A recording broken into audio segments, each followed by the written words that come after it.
Halo semuanya, kembali lagi bersama kami di Firbi TV. Hari ini kita akan membahas mengenai hukum pidana. Perkenalkan, nama saya Raihan. Sebelum kita memasuki mengenai hukum pidana lebih dalam lagi, kita harus tahu apa itu hukum pidana. Hukum pidana merupakan aturan hukum yang mengatur mengenai perbuatan yang dilarang oleh negara. Siapa yang dapat dipidana karena melakukan perbuatan tersebut, serta jenis pidana yang dapat dijatuhkan kepada pelakunya. Menurut pasal 1 angka 1 Kitab Undang-Undang Hukum Pidana atau yang disebut KUHP, hukum pidana mencakup peraturan yang menetapkan perbuatan yang dilarang dan sanksi bagi pelanggar. Artinya, setiap individu atau entitas yang melakukan perbuatan yang dilarang dapat dikenakan sanksi pidana sesuai dengan ketentuan yang berlaku. Secara meluas, tindak pidana adalah perbuatan yang dilarang oleh undang-undang dan diancam dengan pidana bagi siapa saja yang melanggar. Perbuatan tersebut harus memenuhi unsur-unsur yang telah ditentukan dalam undang-undang.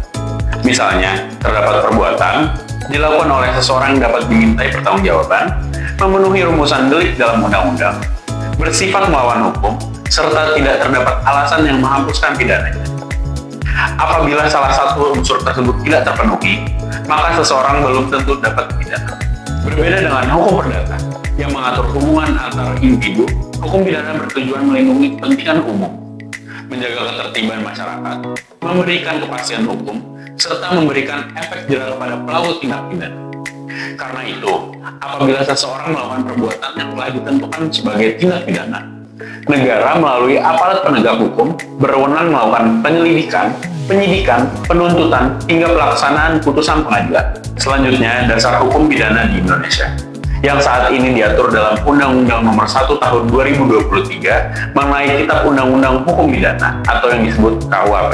Selain KUHP, terdapat pula Undang-Undang Nomor 8 Tahun 1981 mengenai Kitab Undang-Undang Hukum Acara Pidana atau yang disebut KUHAP yang mengatur tata cara penanganan perkara pidana mulai dari penyelidikan, penyidikan, penuntutan, persidangan, hingga pelaksanaan putusan pengadilan.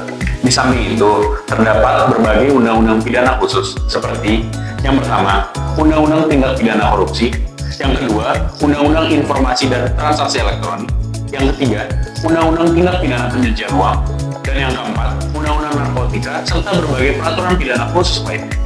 Dengan demikian, tidak semua tindak pidana hanya diatur dalam KUHP, tetapi juga dapat diatur dalam undang-undang khusus sesuai dengan jenis perbuatannya. Artinya, seseorang hanya dapat dipidana apabila perbuatannya telah lebih dahulu ditentukan sebagai tindak pidana oleh undang-undang. Asas ini memberikan kepastian hukum sekaligus melindungi masyarakat dari pemidanaan yang sewenang-wenangnya. Selanjutnya, terdapat unsur tindak pidana yang merupakan syarat-syarat yang harus dibuktikan oleh penuntut umum di persidangan. Terdapat dua unsur, yaitu unsur subjektif yang merupakan unsur dari dalam batin, yang di dalamnya terdapat kesengajaan atau yang disebut dolus, atau kealpaan, atau yang disebut kelupaan. Maksud atau tujuan tertentu dari pelaku, perencanaan terlebih dahulu kasus tertentu, kemampuan bertanggung jawab dari si pelaku.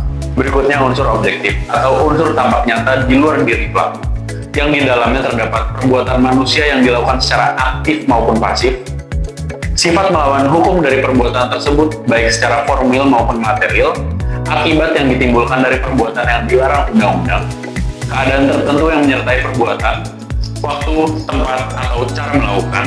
Dengan kasus, misalnya, dalam perkara pencurian, jaksa harus membuktikan bahwa benar telah terjadi pengambilan barang milik orang lain dengan maksud untuk dimiliki secara melawan hukum. Begitu pula dalam tindak pidana penipuan, penggelapan, penganiayaan, maupun korupsi, masing-masing memiliki unsur yang berbeda dan seluruh unsur tersebut harus dibuktikan di depan hakim. Karena itu, dalam hukum pidana berlaku prinsip bahwa seseorang tidak dapat dipidana hanya berdasarkan dugaan semata. Lalu, dalam hukum pidana dikenal adanya pertanggungjawaban pidana. Pada prinsipnya, seseorang hanya dapat dipidana apabila selain melakukan tindak pidana, ia juga memiliki itikat tingkah baik atau mens rea, baik berupa kesengajaan maupun kealpaan. Sesuai dengan ketentuan undang-undang terdapat dua alasan seperti alasan pembenar dan juga pemaaf. Alasan pembenar meliputi yang pertama merupakan pembelaan darurat atau yang disebut notwear, adalah alasan pembenar dalam hukum pidana yang melindungi seseorang dari hukuman. Hal ini berlaku ketika seseorang melakukan perbuatan yang biasanya dilarang hukum, tetapi terpaksa dilakukan seketika untuk membela diri, orang lain, kehormatan, atau harta benda dari serangan yang melawan hukum. Dan yang kedua, daya paksa absolut atau yang disebut overmah adalah keadaan ketika seseorang menghadapi tekanan atau kekuatan dari luar yang begitu kuat dan mutlak sehingga ia sama sekali tidak mempunyai pilihan lain atau kehendak bebas selain melakukan perbuatan yang terjadi. Dan yang terakhir, menjalankan undang-undang perintah jabatan. Selanjutnya, proses hukum pidana yang dimulai dari penyelidikan untuk mencari apakah terdapat dugaan tindak pidana. Apabila ditemukan bukti permulaan yang cukup, perkara ditingkatkan ke tahap penyidikan, yaitu proses mencari dan mengumpulkan alat bukti guna menetapkan tersangka. Selanjutnya, berkas perkara dilimpahkan kepada jaksa penuntut umum untuk dilakukan penelitian. Apabila telah dinyatakan lengkap atau yang disebut P21, lalu perkara diajukan ke pengadilan untuk diperiksa dan diputus oleh hakim. Setelah putusan memperoleh kekuatan hukum tetap, pidana kemudian dilaksanakan sesuai amar putusan pengadilan. Seluruh proses tersebut diatur dalam KUHP guna menjamin proses penegakan hukum berjalan secara adil dan sesuai prosedur. Berikutnya, dalam hukum pidana dikenal dengan asas praduga tak bersalah atau presumption of innocence. Artinya, setiap orang yang disangka, ditangkap, ditahan, dituntut, maupun diadili harus tetap dianggap tidak bersalah sampai adanya putusan pengadilan yang berkekuatan hukum yang tetap. Asas ini merupakan salah satu bentuk perlindungan hak asasi manusia agar setiap orang memperoleh proses hukum yang adil. Ketentuan dalam pasal 91 Undang-Undang 20 tahun 2025 dirumuskan untuk memberikan perlindungan terhadap hak asasi manusia dan memastikan penerapan asas praduga tak bersalah atau yang disebut presumption of innocence secara konsisten dalam proses penegakan hukum.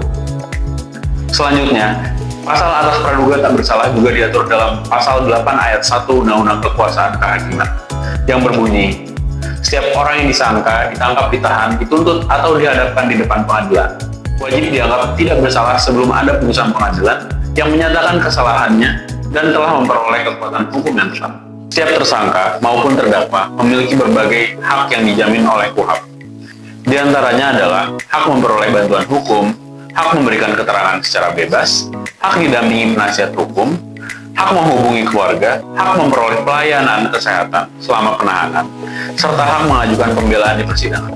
Hak-hak tersebut merupakan bagian dari prinsip due process of law, yaitu bahwa setiap orang harus diproses berdasarkan hukum dan tidak boleh diperlakukan secara semena-menanya. Tujuan pemidanaan saat ini bukan hanya memberikan penderitaan kepada pelaku. Dalam perkembangan hukum pidana modern, pemidanaan juga bertujuan mencegah terjadinya tindak pidana, melindungi masyarakat, membina pelaku agar dapat kembali menjadi anggota masyarakat yang baik, serta memulihkan keseimbangan yang terganggu akibat terjadinya tindak pidana.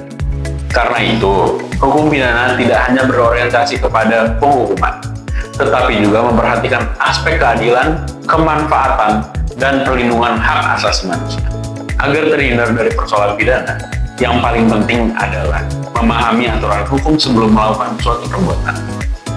Jangan mudah tergoda melakukan tindakan yang melanggar hukum, baik di dunia nyata maupun di media sosial.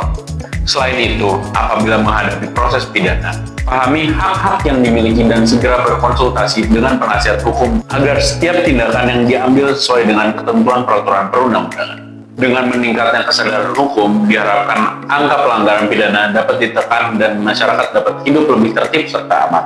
Baik pemirsa, memahami hukum pidana bukan hanya penting bagi aparat penegak hukum atau praktisi hukum, tetapi juga bagi seluruh masyarakat agar mengetahui batas-batas perbuatan yang dilarang, memahami hak-haknya ketika berhadapan dengan proses hukum, serta ikut menciptakan kehidupan yang tertib dan berkeadilan. Apabila Anda menghadapi permasalahan hukum atau terlibat dalam perkara pidana, jangan menghadapinya sendiri. Segera laporkan atau koordinasikan dengan pihak berwajib sesuai prosedur yang tepat. Kami sarankan untuk memakai kantor hukum yang tepat dan konsultasikan dengan pengacara agar Anda memperoleh pendampingan dan nasihat hukum yang tepat. Penanganan yang tepat dan sesuai prosedur dalam menghadapi kasus hukum yang dapat membantu perlindungan hak-hak Anda selama proses hukum berlangsung dan dapat menjawab dengan tepat dalam sesi penyidikan agar tidak memberatkan dakwaan kita. Jika Anda mengalami persoalan hukum pidana atau memerlukan pendampingan hukum dalam suatu perkara, Anda dapat berkonsultasi melalui www.firbilover.com dan www.konsultasihukum.co.id. Sekian dan terima kasih.